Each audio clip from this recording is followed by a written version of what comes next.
Drama की शुरुआत में हम एक आदमी को देखते हैं जो किसी से कॉल पर बात कर रहा होता है और कहता है, जैसा तुमने कहा था मैं वो नेकलेस लेकर आ गया हूँ, अब बताओ मुझे क्या करना है आगे। तो दूसरी तरफ से वो लड़की जिसका नाम वान मान था उसको कहती है, ये हुई ना बात, तुम एक अच्छे ब्रदर हो। अब तुम एक काम करो, वो नेकलेस रूम नंबर 8017 में ले जाओ, वहां कोई तुम्हारा वेट कर रहा है, तुम बस ये नेकलेस उसको दे दो। तो वो कहता है, ठीक है, बस तुम मेरी बात मानो, उसके बाद मैं डैड से बात करूंगी कि वो तुम्हारी मॉम को पनिश नहीं करें। तो वो कहता है, मैं तुम्हारा ये काम सिर्फ इसीलिए कर रहा हूं ताकि मेरी मॉम को कोई प्रॉब्लम ना हो, इसलिए तुम अपनी बात याद रखना। जिसके बाद हम बानमान को देखते हैं जो उस लड़के को छुप कर देख रही होती है और कहती है, माय डियर ब्रदर, अब तुम देखते जाओ बस कि मैं तुम्हारे साथ क्या करती हूँ। आज की रात तुम्हें हमेशा याद रहने वाली है। तुम्हें क्या लगा था तुम इतनी आसानी से मुझसे मेरा सब कुछ छीन लोगे? नहीं, मैं ऐसा कभी नहीं होने दूंगी। इसके बाद वो किसी को कॉल करती है और कहती है, वो आ रहा है, तुम लोगों ने उसका ऐसा हाल करना है कि वो जिंदगी भर याद रखे, और उसकी पिक्चर्स भी ले लेना ताकि वो किसी को मुंह दिखाने के काबिल न रहे। दूसरी तरफ वो लड़का टैंग मन में कहता है, वानमान ने ये इतना एक्सपेंसिव नेकलेस मुझे क्यों दिया? जरूर दाल में कुछ तो काला है, मुझे पता लगाना होगा। और रूम का दरवाजा बजाने लगता है, लेकिन तभी उसको अंदर से आवाज आती है, सुन लो, अब तुम लोगों ने जो मिस वैनमैन ने समझाया है, हमने उस लड़के की बहुत सारी वल्गर फोटोज लेनी है। तो ये सब बाहर खड़ा टैंग भी सुन लेता है और मन में कहता है, मैं जानता था मेरी सिस्टर कभी इतनी काइंड हार्टेड हो ही नहीं सकती, ये उसका प्लान था। और तभी वहां एक आदमी आता है जो टैंग को पहचान जाता है और टैंग को कहता है, अरे तुम तो वही लड़के हो ना। लेकिन वो टैंग को पकड़े इससे पहले ही वो वहां से भाग जाता है। तो सारे गुंडे उसके पीछे भागते हैं, जो देखकर टैंग एक लिफ्ट में घुस जाता है और उन गुंडों को चकमा देकर फीमेल बाथरूम में घुस जाता है। और यहां हमें पता चलता है कि वो कोई लड़का नहीं बल्कि लड़की है जिसका नाम टैंग ही है। इसके बाद वो मन में कहती है, फॉर्चुनेटली मेरी मॉम मुझे हमेशा लड़का बनाकर रखती थी, बचपन से आज तक। उन्होंने किसी को भी पता नहीं चलने दिया कि मैं लड़की नहीं बल्कि लड़का हूं, और आज यही बात मेरी जान बचाएगी। जिसके बाद वो एक सुंदर लड़की बनकर बाहर निकलती है और उन गुंडों के सामने से गुजर जाती है। तो एक गुंडा उसको देखकर कहता है, ये तो एकदम उस लड़के जैसी ही लग रही है। लेकिन तभी उसका एक आदमी कहता है, हाँ, लेकिन ऐसा कैसे पॉसिबल है? आप उस लड़की का फिगर तो देखो, किसी लड़के का एकदम फिगर कैसे आ जाएगा? तो वो कहता है, हाँ ये भी है। जिसके बाद वो लोग टैंग को ढूंढने लगते हैं। दूसरी तरफ टैंग ही एक रूम का दरवाजा खोलकर उसमें घुस जाती है, लेकिन वहां हमारे मेल लीड यू काफी नशे में उसके क्लोज आने की कोशिश करता है क्योंकि वो रूम उसी का था। जो देखकर टैंग उसको कहती है, मेरे पीछे गुंडे लगे हुए हैं, प्लीज मेरी हेल्प करें। लेकिन वो तो उसकी बात सुन ही नहीं रहा था और वो उसको किस कर लेता है। जिसके बाद वो दोनों इंटीमेट हो जाते हैं। सुबह जब टैंग ही की आंख खुलती है तो वो यू के साथ थी, जो देखकर उसको सब रात वाले सीन याद आने लगते हैं जब वो यू के इतने क्लोज थी। पहली बार वो किसी लड़के के इतने क्लोज गई थी क्योंकि बचपन से अब तक उसने एक लड़के की जिंदगी जी थी। जिसके बाद वो जल्दी से उठती है और दोबारा टैंक के गेटअप में रेडी होकर मन में कहती है, अगर वानमान और डैड को पता चल गया कि मैं एक लड़की हूं तो वो लोग मुझे और मेरी मॉम को टैंक फैमिली से बाहर निकाल देंगे। मुझे ये राज अभी राज ही रखना होगा। और फिर वो यू को सोता हुआ देखकर चुपके से वहां से निकल जाती है। इसके बाद यू नींद से जागता है तो उसको कल रात की सारी बातें याद आने लगती हैं। तो वो अपने बेड की साइड पर देखता है जहां पर टैंग ही वो नेकलेस भूल गई थी जो वानमन ने उसको होटल डिलीवर करने को कहा था। तो वो उस नेकलेस को उठाकर देखने लगता है और किसी को कॉल करके कहता है कि मुझे किसी को ढूंढना है। नेक्स्ट सीन में हम यू को देखते हैं जो अपने फ्रेंड को यह सब बता रहा होता है।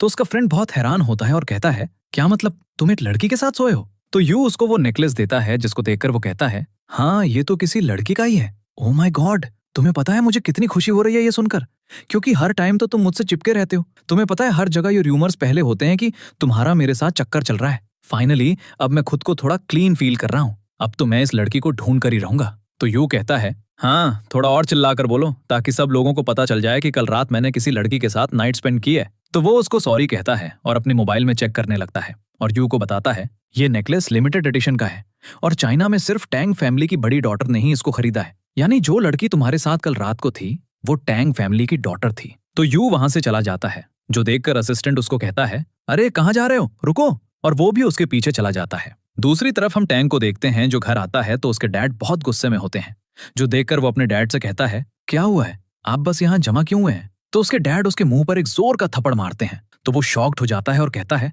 मुझे मारा क्यों? तो टैंग की स्टेप मदर उसको कहती है, तुम्हें जो चाहिए वो तुम हमसे मांग कर ले सकते हो।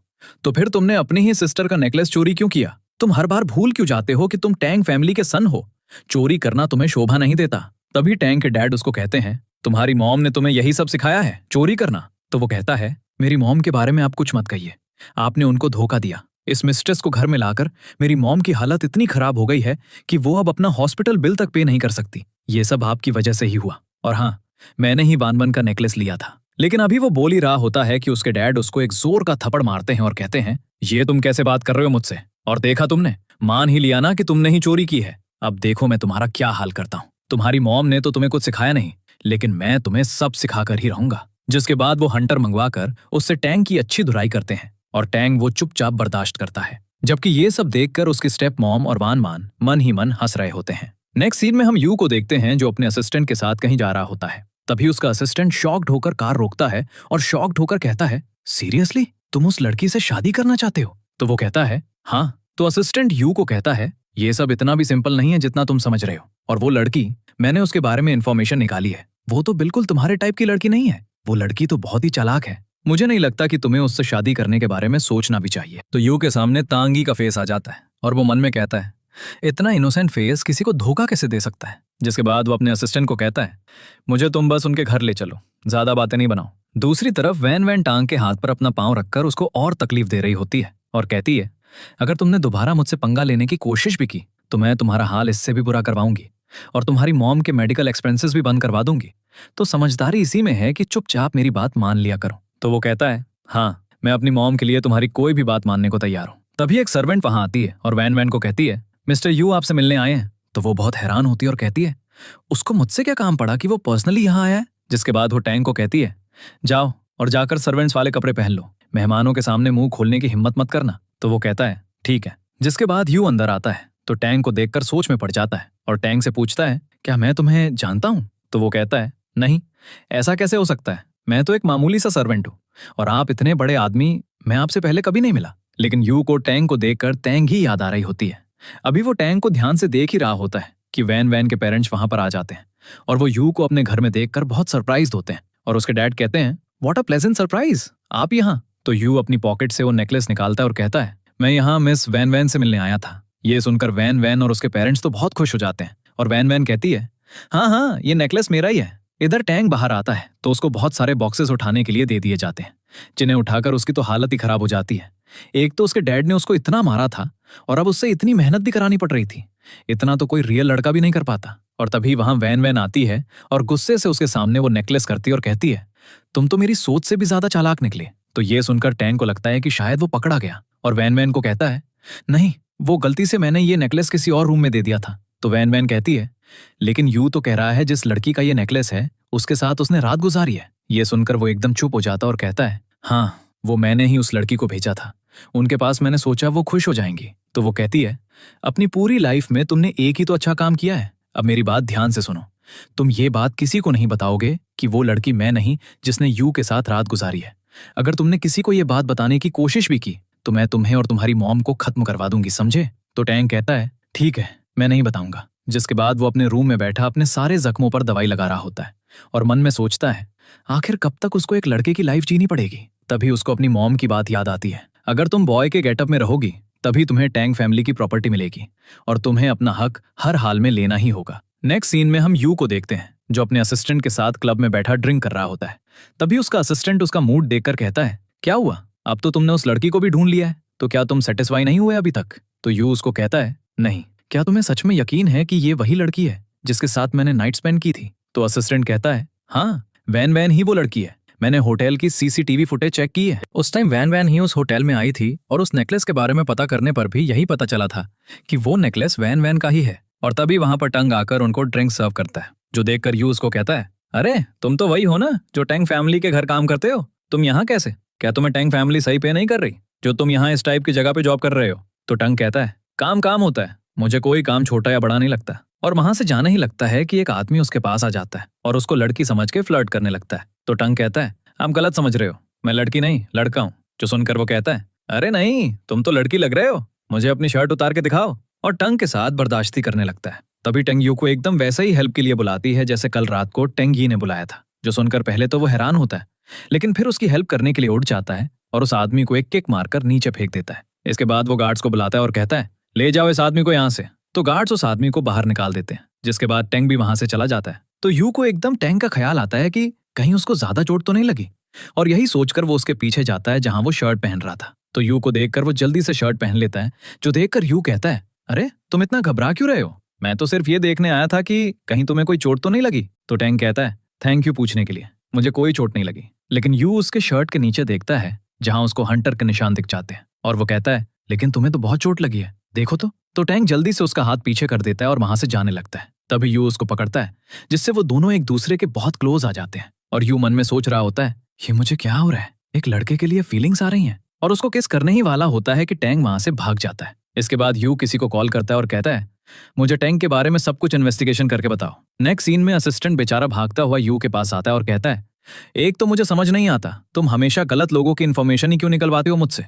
तुम्हें पता है ये लड़का टैंग बहुत ही अजीब है।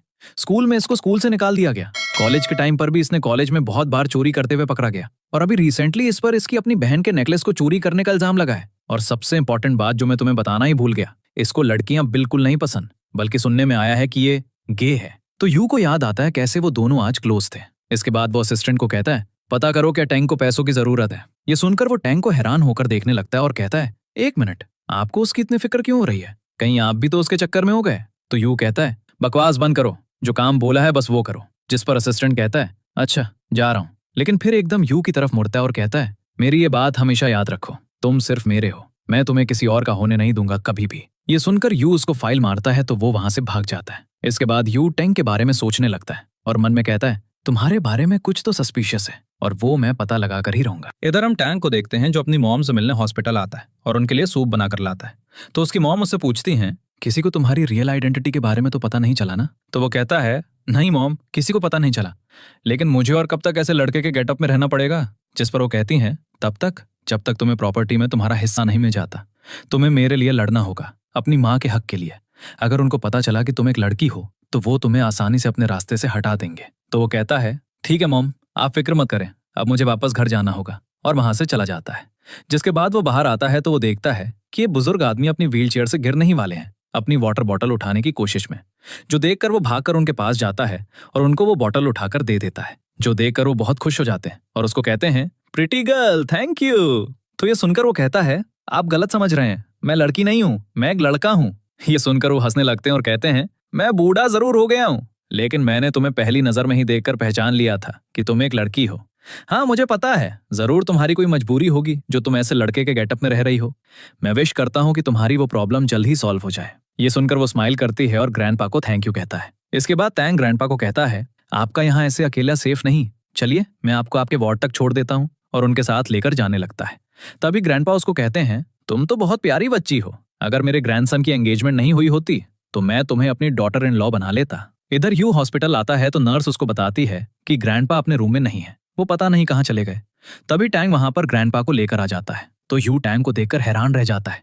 तभी ग्रैंडपा उसको कहते हैं कि इस लड़के ने मेरी बहुत हेल्प की है।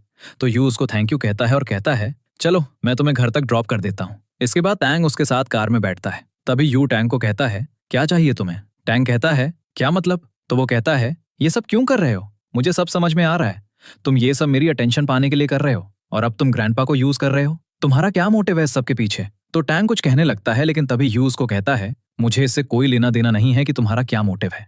मैं बस तुम्हें वार्न करना चाहता हूँ कि मुझसे और मेरी फैमिली से दूर रहो, नहीं तो अच्छा नहीं होगा। तो टैंग मन में कहता है, इसको एक्सप्लेनेशन देने का कोई फायदा नहीं, और यू को कहता है, आई एम रियली सॉरी, मैं अब से आपसे दूर रहूंगा। जिसके बाद वो कार से उतरने लगता है तो यू कहता है, कहाँ जा रहे हो? ये सुनकर वो कहता है, अभी आपने ही तो कहा कि मुझसे दूर रहो, तो बस इसलिए, और कार से उतर जाता है। इसके बाद टैंग मन में कहता है, यू सही कह रहा है, मुझे इससे दूर रहना चाहिए।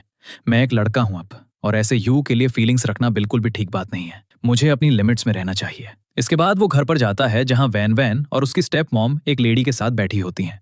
वो लेडी टैंग को देखते साथ ही कहती है, अरे ये क्या, ये लड़का तो मेरी सोच से भी ज्यादा पतला है, देखो तो कितना वीक लग रहा है। तो टैंग की स्टेप मॉम कहती हैं, ये ठीक हो जाएगा वक्त के साथ साथ। तभी टैंग वैन वैन को कहता है, क्या मतलब, मैं आप सबकी बातें समझा नहीं। तो वैन वैन कहती है, हमने तुम्हारी शादी करने का फैसला किया है। वैसे भी बस एक बार मेरी ह्यू से शादी हो जाए और मेरा बेटा पैदा हो जाए तो डैड की सारी प्रॉपर्टी उसके नाम हो जाएगी और तुम्हें फूटी कौड़ी भी नहीं मिलेगी। तो तुम्हारे लिए बेहतर यही है कि तुम ये शादी करो। ये मिसेस सू हैं, इनकी डॉटर बहुत बीमार है, तो ये उसकी शादी तुमसे करना चाहती हैं। तो वो कहता है, नहीं, मैं शादी नहीं कर सकता। ये सुनकर मिसेस सू तंग की स्टेप मदर को कहती हैं, तुम तो बहुत बड़ी बड़ी बातें कर रही थी, लेकिन ये लड़का तो साफ साफ मना कर रहा है शादी से। तो वो कहती हैं, अरे नहीं ऐसी बात नहीं, ये बस ये कहना चाहता है कि ये आपकी बेटी के काबिल नहीं है। और वैन मैन तांग को कहती है, जल्दी से मिसेस सू से माफी मांगो, क्या तुम भूल गए हो तुम्हारी मॉम अभी भी हॉस्पिटल में है। ये सुनकर वो मिसेस सू को सॉरी कहता है और कहता है, मैं आपकी डॉटर से इसलिए शादी नहीं करता क्योंकि मैं उनके काबिल नहीं हूं। तो वो कहती हैं, कोई बात नहीं, तुम बस थोड़े से वीक हो, एक काम करो, मुझे अपने कपड़े उतार कर दिखाओ ताकि मैं तुम्हारी बॉडी अच्छे से देख सकूं। तो वो शॉक्ड हो जाता है और कहता है, नहीं मैं कपड़े नहीं उतार सकता प्लीज। जो देखकर वैन मैन को बहुत गुस्सा आता है और वो खुद टैंक के कपड़े उतारने के लिए उससे बर्दाश्ती करने लगती है। तभी टैंक गिरने लगता है तो ह्यू उसको पकड़ लेता है और एक बार फिर वो दोनों एक दूसरे के बहुत क्लोज आ जाते हैं। और तभी ह्यू की नजर टैंक की शर्ट के अंदर बंधी बैंडेज पर पड़ती है। तो वो मन में कहता है, ये क्या इसको कोई चोट लगी है जो इसने ऐसे बैंडेज बांधी हुई है। और तभी टैंक बहाना बनाकर वहां से चला जाता है। इसके बाद हम टैंक को एक बुटीक में देखते हैं। वो अपने लिए कुछ कपड़े खरीदने आया था क्योंकि वैनमैन ने उसके सारे कपड़े फाड़ दिए थे। तो जैसे बुटीक में एंटर होता है तो एक मदर और डॉटर को देखने लगता है और ये देखकर उसको अपनी मॉम की याद आने लगती है। तभी एक सेल्स गर्ल की नजर उस पर पड़ती है और वो उसको लड़की समझकर एक बहुत ब्यूटीफुल ड्रेस सजेस्ट करती है। तो वो ड्रेस देखकर टैंक का दिल करता है कि एक बार वो लड़की की तरह अच्छे से ड्रेसअप हो, इसलिए वो मान जाता है और वो ड्रेस ट्राई कर में चला जाता है। और उस ड्रेस में टैंक ही बनकर निकलती है जो बहुत ज्यादा सुंदर लग रही होती है और बहुत ज्यादा खुश भी होती है। लेकिन जैसे ही वो बाहर निकलती है तो वो यू से टकरा जाती है और यू से अपना मुंह छुपाने लगती है ताकि वो उसको पहचान न जाए। लेकिन यू भी उसका फेस देखने की बार बार कोशिश कर रहा होता है और उसका पीछा करता है। तो टैंग ही यू से बचने के लिए एक क्लोथिंग स्टोर में घुस जाती है और वहां से टैंग बनकर निकलती है। तो यू उसको देखकर उससे पूछता है, तुम यहाँ पर क्या कर रहे हो। तो टैंग ऐसे बिहेव करता है जैसे उसने तो यू को देखा ही नहीं था और कहता है, अरे आप भी यहाँ कपड़े खरीदने आए थे क्या। तो यू कहता है, तुम कपड़े लेने याद आता है कि सुबह वैन ने टैंग के कपड़े फाड़ दिए थे। इसके बाद टैंग कहता है, अच्छा ठीक है, अब मैं घर जा रहा हूँ। तो यू उसको रोकता है और कहता है, क्या तुमने अंदर किसी को। अभी वो बोल ही रहा होता है कि उसका माइंड चेंज हो जाता है और कहता है, नहीं कुछ नहीं, तुम जाओ। और टैंग को तो पहले ही वहां से भागने का मौका चाहिए था, वो वहां से निकल जाता है। नेक्स्ट सीन में वो घर आता है तो यू पहले से उसके घर पर उसके डैड के साथ बैठा था, जिसको देखकर वो यू को कहता है, तुम यहाँ क्या कर रहे हो। तभी उसके डैड टैंग को कहते हैं, तुम्हें नहीं पता क्या, ये तुम्हारे ब्रदर इन लॉ हैं। और यू को कहते हैं, ये प्री मेच्योर पैदा हुआ था, इसलिए बचपन से अब तक ये बहुत थिन सा है, एकदम लड़कियों जैसा। तो यू कहता है, अच्छा मुझे लगता है मुझे यहाँ से जाना चाहिए। तो टंग के डैड यू को कहते हैं, तुम शक्ल क्या देख रहे हो मेरी, जाओ और जाके अपने ब्रदर इन लॉ को बाहर तक छोड़ कर आओ। तो तंग यू को कहता है, जी प्लीज चलिए मेरे साथ। तभी यू को फिर से टंग के पास से वो स्मेल आती है जो उस रात उस लड़की से आ रही थी और वो तंग के पास आने लगता है। तो वो कहता है, ये आप क्या कर रहे हैं। जिस पर यू उसको कहता है, क्यों क्या हुआ, तुम्हें डर लग रहा है क्या मुझसे। तो तंग कहता है, नहीं मैं क्यों डरूंगा आपसे, मुझे तो बहुत खुशी है कि आप मेरे ब्रदर इन लॉ बनने वाले हैं। और तभी यू उसके और क्लोज आ जाता है और उसको कहता है, मैं तुम्हारे बारे में सब कुछ जानता हूँ, उस रात तुम ही आए थे ना मेरे रूम में। तो ये सुनकर तंग एकदम शॉक्ड हो जाता और कहता है, नहीं आपको कोई मिसअंडरस्टैंडिंग हुई है। तो यू कहता है, नहीं मेरे पास प्रूफ है, क्या तुम चाहते हो कि मैं तुम्हें सीसीटीवी फुटेज अभी दिखाऊं। ये सुनकर तंग मन ही मन रोने लगता है और कहता है, अब क्या होगा, अब तो मेरी आइडेंटिटी सबके सामने आ जाएगी, मॉम ने मना किया था, मॉम के सारे सपने टूट जाएंगे, यू को तो सब सच पता चल गया है। और यू को कोई एक्सप्लेनेशन देने ही वाला होता है कि सामने खड़ी कार से वान मान की आवाजें आने लगती हैं। वो किसी लड़के के साथ उस कार में एंजॉय कर रही थी, जो देखकर यू को बहुत गुस्सा आता है और वो बिना कुछ कहे वहां से चला जाता है। इसके बाद वानमन और वो लड़का कार से बाहर आते हैं और वानमन गुस्से से तंग को कहती है, तुमने अभी अभी क्या देखा। तो तंग कहता है, नहीं मैंने कुछ नहीं देखा। जिस पर वो उसको कहती है, अगर तुमने किसी को कुछ बताने की कोशिश भी की ना तो याद रखना मैं तुम्हारी मॉम को जिंदा नहीं छोड़ूंगी। ये सुनकर वो कहता है, नहीं मैंने कुछ नहीं देखा, मैं किसी को कुछ भी नहीं बताऊंगा, तुम टेंशन मत लो। इधर हम यू को देखते हैं जिसको बार बार तंग का ख्याल आ रहा होता है, जो देखकर वो खुद परेशान होता है और मन में कहता है, मुझे बार बार एक लड़के का ख्याल क्यों आ रहा है, क्या मैं सच में गे हो गया हूँ। और तभी उसका मैनेजर कुछ पेपर्स साइन करवाने उसके पास आता है तो वो उसके क्लोज आने लगता है, जो देखकर वो बेचारा तो परेशान ही हो जाता है और कहता है, सर ये आप क्या कर रहे हैं। लेकिन वो उसको चुप करने को कहता है और उसके एकदम क्लोज आ जाता है, लेकिन उसको फिर भी वो फीलिंग नहीं आती जो तंग के क्लोज आने से आ रही थी। तो वो मन में कहता है, इसका मतलब मैं मेन में इंटरेस्टेड नहीं हूँ, सिर्फ तंग में हूँ। और तभी वहां पर असिस्टेंट आ जाता है जो उन दोनों को ऐसे क्लोज देखकर शॉक्ड हो जाता है और यू से कहता है, क्या चल रहा था यहाँ, तुम सच में गे तो नहीं बन गए। ओह गॉड मुझे तुमसे डर लग रहा है। तो यू कहता है, बकवास बंद करो और मुझे बताओ उस काम का क्या हुआ जिसके लिए तुम गए थे। तो वो उसको कहता है, हाँ मैंने इन्वेस्टिगेशन कर ली है, मुझे तो टंग एक नॉर्मल लड़का लगा, लेकिन मुझे तुम पर शक हो रहा है, बताओ क्या तुम्हारे सिस्टम में कुछ खराबी हो गई है। तो यू कहता है, शट अप, और वहां से चला जाता है। इसके बाद वो टंग के पास आता है और फिर से उसके एकदम क्लोज आने लगता है। तो वो कहता है, ये आप क्या कर रहे हैं? जिस पर यू कहता है, मुझे सब सच पता चल गया है। ये घटिया हरकत तुमने ही की थी। उस रात तुम ही आए थे ना मेरे रूम में, और तुमने ही मुझे वो दवाई पिलाई थी। ये सुनकर तंग की जान में जान आती और वो कहता है, ओह, आप उस बारे में बात कर रहे हैं? हाँ, उस रात मैं आपके रूम में आया था, लेकिन आई स्वेयर मैंने आपको कोई मेडिसिन नहीं दी। और तभी वहां वानवन भी आ जाती है, जो यू को कहती है, आप मुझसे मिलने आए हैं ना, और उसका हाथ पकड़कर अंदर ले जाने लगती है। तो यू उसका हाथ देखकर मन में कहता है, मुझे इसका टच करना इतना बुरा क्यों लग रहा है? मुझे तो लगता ही नहीं है कि यही वो लड़की है जिसके साथ मैंने नाइट स्पेंड की थी। इसके बाद वो दोनों अंदर जाते हैं तो यू टंग के डैड को कहता है, टंग मुझे अभी कह रहा था कि वो मेरे साथ काम करना चाहता है।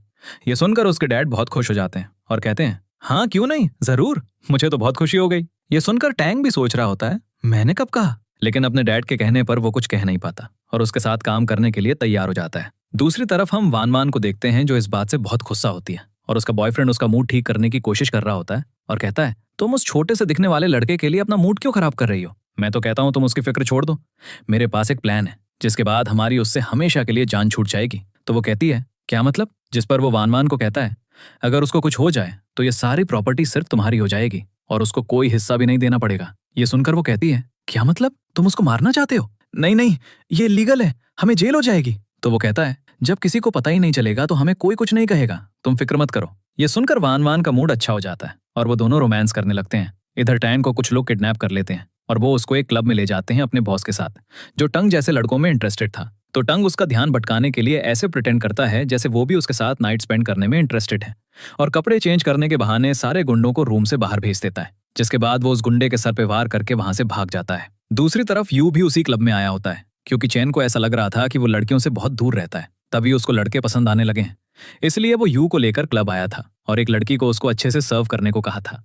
लेकिन यू गुस्से से उस लड़की को वहां से भेज देता है और तभी उसको टैंक की आवाज आती है, तो वो बाहर देखने जाता है। इधर वो गुंडे दोबारा से टैंक को पकड़ लेते हैं और ड्रग करके उसके साथ बर्दाश्ती करने लगते हैं। लेकिन तभी यू वहां पर आ जाता है और उसको बचा लेता है, जिसके बाद वो एकदम हीरो वाले स्टाइल में टंग को गोद में उठाता है। तो उसको भी अजीब लग रहा होता है कि वो एक लड़के को ऐसे उठा रहा है और टैंक को कहता है, तुम कितने हल्के हो। और तभी टैंक की हालत खराब होने लगती है और वो यू को कहता है, प्लीज मेरी हेल्प करो। तो वो कहता है, पागल हो गए हो क्या, मैं एक लड़का हूं। लेकिन टैंक तो ड्रग था, उसको कुछ समझ नहीं आ रहा था और वो यू को किस कर लेता है, जिससे वो एकदम फ्रीज हो जाता है। नेक्स्ट सीन में असिस्टेंट बेचारा भागता हुआ यू के पास आता है और उसको कहता है कि एक तो मुझे समझ नहीं आता। इसके बाद टंग बहुत ज्यादा ड्रंक था, तो यू उसको लेकर अपने घर आ जाता है। लेकिन टंग जैसे ही होश में आता है तो यू खुद बेहोश हो जाता है, क्योंकि वो बहुत ज्यादा थक गया था। तो टैंग उसको हाथ लगाकर देखता है तो शॉक्ड हो जाता है, क्योंकि उसको बहुत तेज बुखार था। और फिर वो उसके कपड़े उतारकर उसके सर पर ठंडे पानी की पट्टियां रखता है और पूरी रात उसका ख्याल रखता है। सुबह जब यू को होश आता है तो वो टंग को अपने साथ सोता देखकर और खुद को शर्टलेस देखकर कुछ और ही समझने लगता है और टंग को कहता है, क्या किया तुमने मेरे साथ? तो टैंग कहता है, क्या मतलब? जिसके बाद वो टैंग को 5 मिलियन का एक कार्ड देता है और कहता है, हमारे बीच आज रात जो भी कुछ हुआ वो तुम किसी को नहीं बताओगे। टैंग को उसकी बात समझ तो नहीं आती, लेकिन वो 5 मिलियन देखकर खुश हो जाता है, क्योंकि इससे वो अपनी मॉम का ट्रीटमेंट अच्छे से करवा सकता था अब। दूसरी तरफ चेन यू के पास आता है और उसको बताता है, कल रात तुम्हें बहुत फीवर था, तांग ने सारी रात तुम्हारा ख्याल रखा है। तो उसको मन में रिग्रेट होता है कि वो तांग पे फालतू में ही शक कर रहा था। इसके बाद वो तांग के पास आता है और उसको अपने साथ एक डिनर पार्टी में चलने के लिए कहता है, तो वो रेडी होकर उसके साथ चला जाता है। लेकिन पार्टी में भी टांग बहुत ज्यादा ड्रिंक कर लेता है और बेहोश होने ही वाला होता है कि टांग उसको साइड पर ले जाता है और उसको संभालता है। ये देखकर यू को बहुत जलन होती है और वो चैन को तांग से दूर रहने को कहता है और तभी तांग के पेट में बहुत तेज दर्द होने लगती है और उसको पीरियड्स हो जाते हैं, जो देखकर चैन यू को रूम से बाहर निकाल देता है। तो यू कहता है, क्यों, मैं क्यों जाऊं यहां से? लेकिन वो उसको बर्दाश्ती धक्के मारकर वहां से निकाल देता है। जिसके बाद वो तांग के पास आता है और उसको अपना कोट उतार कर दे देता है और उसके लिए गर्म पानी का एक ग्लास लाता है और कहता है, ये पीकर तुम्हें थोड़ा बेटर फील होगा। और ये जानकर तांग भी हैरान रह जाता है। चैन कहता है, हाँ, मुझे बहुत पहले से पता है कि तुम एक लड़की हो, लेकिन मैंने कभी ये बात शो नहीं की। तो तांग उससे रिक्वेस्ट करती है, प्लीज मेरा ये सीक्रेट किसी को मत बताना। तो वो उससे प्रॉमिस करता है कि वो किसी को नहीं बताएगा। जिसके बाद वो तांग को रेस्ट करने का कहकर वहां से चला जाता है। इसके बाद तांग बारिश में भीगकर टैक्सी का वेट कर रहा होता है, लेकिन उसको कोई टैक्सी नहीं मिल रही होती और ये सब कुछ यू कहां से देख रहा होता है और मन में कहता है, मुझे इसकी हेल्प करनी चाहिए या नहीं। और तभी उससे सहन नहीं होता और वो अपनी कार उसके पास ले जाकर उसको लिफ्ट दे देता है और तभी टांग बेहोश हो जाता है। तो वो उसको हाथ लगाकर देखता है तो उसको बहुत बुखार हो रहा था, इसलिए वो उसे अपने घर ले जाता है और सारी रात उसका ख्याल रखता है। इसके बाद तांग उसको थैंक यू कहता है और वो दोनों साथ में बैठकर ब्रेकफास्ट कर रहे होते हैं और तांग यू को देखकर मन में कहती है, ये कितना अच्छा है, मैंने बहुत गलत किया इससे झूठ बोलकर, क्या मैं इसको सब सच बता दूं? और यू को कहती है, अगर कोई आपके बहुत क्लोज आपसे झूठ बोले और आपको पता चल जाए तो आप क्या करोगे? तो वो कहता है, मैं उसको छोड़ूंगा नहीं। ये सुनकर वो डर जाती है। तभी वहां पर चेन आ जाता है और यू को कहता है, ये तुम्हारे घर पर क्या कर रहा है? तो यू कहता है, तुम्हें इससे क्या मतलब? तुम मुझे ये बताओ कि तुम यहाँ पर क्या कर रहे हो? तो वो कहता है, मैं तो ऐसे ही तुमसे मिलने आया था बस। और तांग को इशारा करके अपने साथ ले जाता है। जिसके बाद वो तांग से बात करता है और कहता है, तुम यहाँ यू के घर क्या कर रहे थे? तो वो कहता है, अरे नहीं, आप गलत समझ रहे हैं, ऐसा कुछ नहीं है जैसा आप समझ रहे हैं। मुझे रात में बहुत तेज बुखार था, इसलिए सर मुझे अपने साथ अपने घर ले आए। तो चेन कहता है, तुमने अब तक उसको अपनी रियल आइडेंटिटी क्यों नहीं बताई? तुम्हें पता है ना, तुम ये बात ज्यादा दिन छुपा नहीं सकते, उसको पता चल ही जाएगा। तो वो कहता है, हाँ, लेकिन मेरी हिम्मत ही नहीं हो रही, मैं क्या करूं? और तभी तांग की तबीयत खराब होने लगती है और उसको वॉमिट जैसा फील होने लगता है। तो चैन उसको कहता है, तुम्हें क्या हुआ, क्या तुम ठीक हो? जिस पर तांग कहता है, पता नहीं, कुछ दिनों से मेरी तबीयत बहुत अजीब सी है। तो वो उसका हाथ पकड़ता है और बर्दाश्ती उसको अपने साथ डॉक्टर के पास ले जाता है। जिसके बाद हम हॉस्पिटल का सीन देखते हैं जहां चैन बहुत शॉक्ड होकर बाहर आता है और तांग के पास बैठकर उसको कहता है, मुझे समझ नहीं आ रहा, मैं तुम्हें कॉन्ग्रेचुलेट करूं या फिर तुम पर तरस खाऊं क्योंकि तुम प्रेग्नेंट हो। ये सुनकर टैंग भी शॉक्ड हो जाता है और कहता है, क्या सच में? तभी चैन उसको कहता है, ये बच्चा यू का है ना? तो वो कहता है, हाँ। तभी चैन उसको कहता है, अब तो तुम्हें यू को सब सच बताना ही पड़ेगा। चलो मैं तुम्हें प्लान बताता हूँ, अगर तुम उसके सामने लड़की बनकर ही जाओ तो वो तुम पर बिल्कुल भी गुस्सा नहीं करेगा, मैं तुम्हारे साथ चलता हूँ। इसके बाद चैन और तांग ही बनकर यू के पास जाती है। तो यू उसको देखकर हैरान हो जाता है। तभी वो डरते डरते यू को बताती है, सच तो यह है कि मैं एक लड़की ही हूँ, मैंने आपसे अपनी रियल आइडेंटिटी छुपा कर रखी थी। ये सुनकर यू कहता है, निकल जाओ यहाँ से। तो टैंग यी को लगता है कि शायद उसको जाने को बोल रहा है और वहां से जाने लगती है। लेकिन तभी चैन यू को समझाने के लिए आगे बढ़ता है। तो यू कहता है, मैंने तांग यी को नहीं बल्कि तुम ही को जाने को बोला है। ये सुनकर बेचारा तांग एम्बेरस्ड हो जाता है और कहता है, हाँ ठीक है, मैं जा रहा हूँ, और वहां से चला जाता है। इसके बाद यू तांग यी से मुंह फुलाकर बैठ जाता है। तो वो उसको प्यार से मनाने लगती है, जो देखकर यू तो बहुत खुश हो जाता है। और तभी तैंग यी उसको अपना बॉय बनने की वजह बताती है। उसकी मॉम के मेडिकल एक्सपेंसेस के लिए उसको ये झूठ बोलना पड़ रहा था। तो यू उसको माफ कर देता है और कहता है, पक्का ना, और कुछ तो नहीं छुपा रही ना तो मुझसे? तो वो सोच में पड़ जाती है कि अब प्रेगनेंसी की बात बताऊं या नहीं। और यू को कहती है, नहीं नहीं, और कुछ नहीं छुपा रही।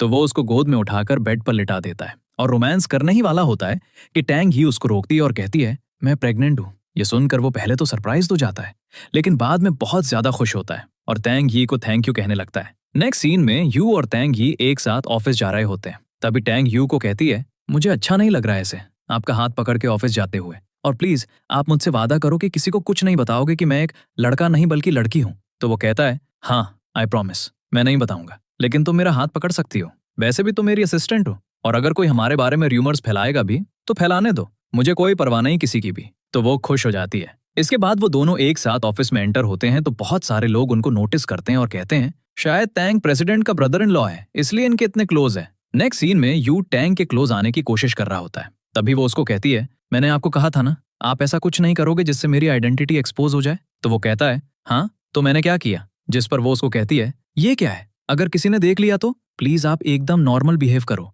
तो यू कहता है, अच्छा बाबा ठीक है, और वो वहां से चली जाती है। नेक्स्ट सीन में हम टैंग को देखते हैं जो आज पहले दिन यू के ऑफिस आया था। वो जैसे ही यू को आता देखता है उससे सॉरी कहने लगता है, लेकिन यू उसको इग्नोर करके वहां से चला जाता है। इसके बाद वो ऑफिस में बैठकर काम करने लगता है। तभी उसके साथ की कॉलीग्स जानबूझकर उसको बेसमेंट में किसी काम से भेजती हैं और उसको वहां लॉक कर देती हैं, जहां बंद होकर उसको पैनिक अटैक्स आने लगते हैं, क्योंकि बचपन में उसकी स्टेप मॉम भी उसको ऐसे ही रूम में बंद कर देती थी और वो रोता रहता था। दूसरी तरफ यू को टंग का ख्याल आता है और वो उसको देखने आता है कि वो कैसे काम कर रहा है, लेकिन टंग अपनी जगह नहीं होता। ये देखकर यू उन लड़कियों से टंग के बारे में पूछता है तो वो पहले तो मना करती हैं, हमें कुछ नहीं पता, लेकिन जब वो गुस्से से पूछता है तो उसको बताती हैं कि वो बेसमेंट में है। जिसके बाद वो भागकर बेसमेंट में जाता है और टैंग को काम डाउन करवाता है, और जब उसकी कंडीशन थोड़ी बेटर हो जाती है तो वो उसको गोद में उठाकर सबके सामने बाहर ले आता है, जो देखकर सब लोग हैरान रह जाते हैं कि प्रेसिडेंट टैंग को इतनी इंपॉर्टेंस देते हैं। और ये सब देखकर एक लड़की टैंग के पीछे पड़ जाती है और उसको सेड्यूस करने आती है, लेकिन तभी टैंग उसके झांसे में नहीं आता। तो वो टैंग पर इल्जाम लगा देती है कि टैंग ने उसको हैरास करने की कोशिश की है। शोर सुनकर वहां पर यू भी आ जाता है और कहता है, यहाँ पर क्या चल रहा है? तभी टैंग उसको कहता है, ये लड़की झूठ बोल रही है, आपको तो पता है ना कि मुझे लड़कियां पसंद नहीं, मुझे उनमें कोई इंटरेस्ट नहीं। और ये बात सुनकर सब ऑफिस वाले शॉक्ड हो जाते हैं और गॉसिप्स करने लगते हैं कि शायद यू और टैंग का अफेयर चल रहा है। नेक्स्ट सीन में हम टैंग को ऑफिस में देखते हैं। वो पहले दिन यू के ऑफिस आया था।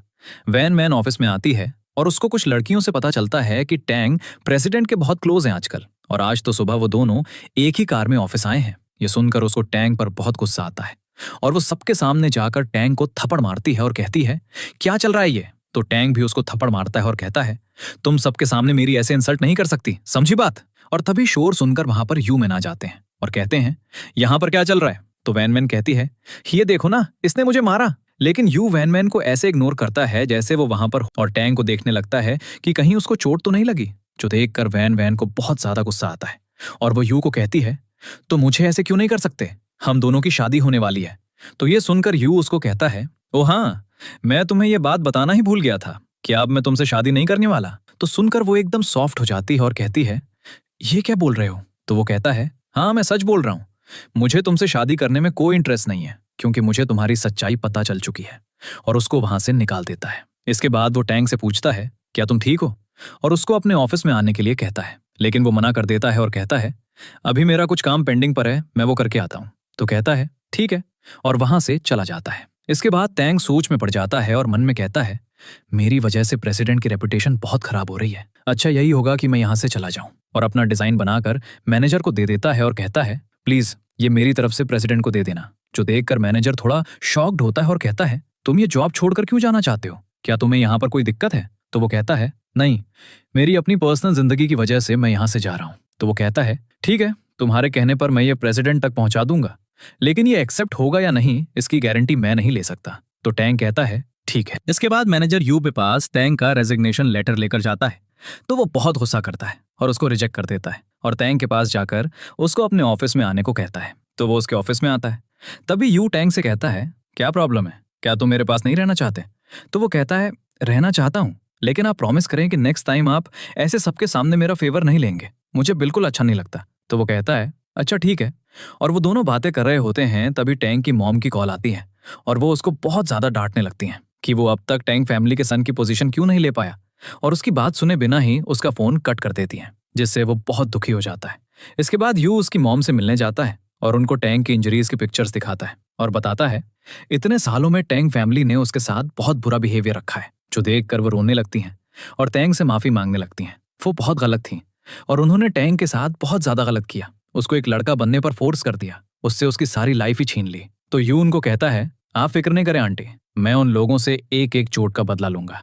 जिसके बाद यू टैंग को लेकर प्रेगनेंसी टेस्ट करवाने आता है। तो उन दोनों को वैन वैन एक साथ देख लेती है और थोड़ी सी इन्वेस्टिगेशन करने के बाद उसको पता चल जाता है कि टैंग एक लड़का नहीं बल्कि लड़की है। तो ये बात वो अपनी मॉम को बताती है और वो दोनों माँ बेटी उसके खिलाफ एक प्लान बनाती हैं। जैसे ही उसके डैड बिजनेस ट्रिप से वापस आते हैं, वैन वैन उनको सब सच बता देती है। टैंग एक लड़की है, इसने तुम्हें उल्लू बनाने के लिए ये सब किया था। ये सुनकर उसके डैड को बहुत गुस्सा आता है और वो टैंग को मारकर घर से बाहर निकाल देते हैं। लेकिन तभी वैन वैन और उसकी मॉम को सुकून नहीं मिलता, वो टैंग को किडनैप करवा लेती हैं। दूसरी तरफ यू टैंग को हर जगह ढूंढता है, लेकिन वो उसको कहीं भी नहीं मिल रही होती और उसका नंबर भी बंद आ रहा होता है, जो देखकर वो बहुत परेशान हो जाता है। जिसके बाद वैन वैन उसके पास आती है और उसको कहती है, अगर तुम मुझसे शादी कर लो तो मैं तुम्हें बता दूंगी कि टैंग कहां पर है, और अगर तुमने मुझे रिजेक्ट कर दिया तो मैं उसको जान से मार दूंगी। ये सुनकर यू उससे शादी करने के लिए तैयार हो जाता है और पब्लिकली ये बात अनाउंस्ड भी करवा देता है। इधर टैंग उन गुंडों को धोखा देकर वहां से भाग जाती है, लेकिन जैसे ही वो यू के घर आती है तो यू और वैन वैन को एक साथ बेड पर देखती है और दुखी होकर वहां से चली जाती है, ये सोचकर कि शायद यू आज वैन वैन के साथ खुश है।